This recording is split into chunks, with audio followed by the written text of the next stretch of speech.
శ్రీరామచంద్రునికి విశ్వమంతా భక్తులే. సామాన్య వ్యక్తుల నుంచి సెలబ్రిటీస్ వరకు ప్రతి ఇంట ఆ జానకి వల్లభుడిని కొలిచిన వారే. శ్రీరామ స్వామితో పాటు అతని దూత హనుమాన్ అంటే పడి చచ్చే భక్తులు కోట్లాది మంది. అందుకే అయోధ్యలో ఆ బాలరాముడు కొలువుదీరిన రోజున దేశ విదేశాల్లో పండుగ వాతావరణం నెలకొంది.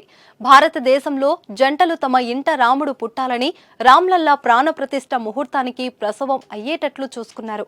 ఆ సమయంలో ఆడ మగ శిశువులకు రాముడు సీత అని పేరు పెట్టి తమ భక్తి చాటుకున్నారు. Gautam neuro care brain stroke, migraine, fits, brain and spine surgeries కి బెస్ట్ న్యూరో సర్జన్. సెలబ్రిటీస్ కూడా ప్రత్యేక పూజలు చేశారు. యాక్షన్ హీరో అర్జున్ ఫ్యామిలీ సైతం అయోధ్య రామ మందిర ప్రారంభోత్సవ వేళ తమ భక్తిని చాటుకున్నారు. అర్జున్ మేనల్లుడు కన్నడ స్టార్ హీరో ధృవ సర్జా తమ పిల్లలకు పేర్లు పెట్టే కార్యక్రమాన్ని అయోధ్య ఆలయం ప్రారంభోత్సవం రోజున నిర్వహించారు. అయితే దీంట్లో ప్రత్యేకత ఏముంది అనుకుంటున్నారా? ధృవ సర్జాకు 2022 మొదట్లో ఓ పాప పుట్టగా పేరు మాత్రం ఇంతవరకు పెట్టలేదు. 2023లో ఓ బాబు పుట్టాడు. అతనికి కూడా ఇప్పటి వరకు పేరు పెట్టలేదు. ఇన్నాళ్ళు కేవలం ముద్దు పేర్లతోనే పిలుచుకున్నారు. అయితే ఇన్నాళ్లకు పాపకు పేరు పెట్టారు.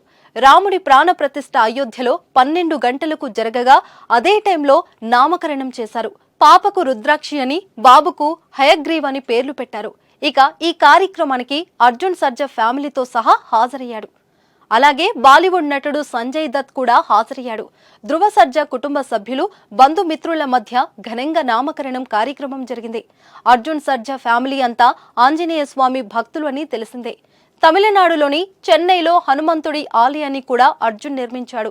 దీంతో అయోధ్య రామాలయం ప్రారంభం రోజే తన పిల్లలకు పేర్లు పెడతానని ధృవ సర్జా గతంలో తెలిపాడు. చెప్పినట్టుగానే సోమవారం అయోధ్య ఆలయం ఘనంగా ప్రారంభం జరుగుతున్న సమయంలోనే తన పిల్లలకు పేర్లు పెట్టే శుభ కార్యక్రమం నిర్వహించారు.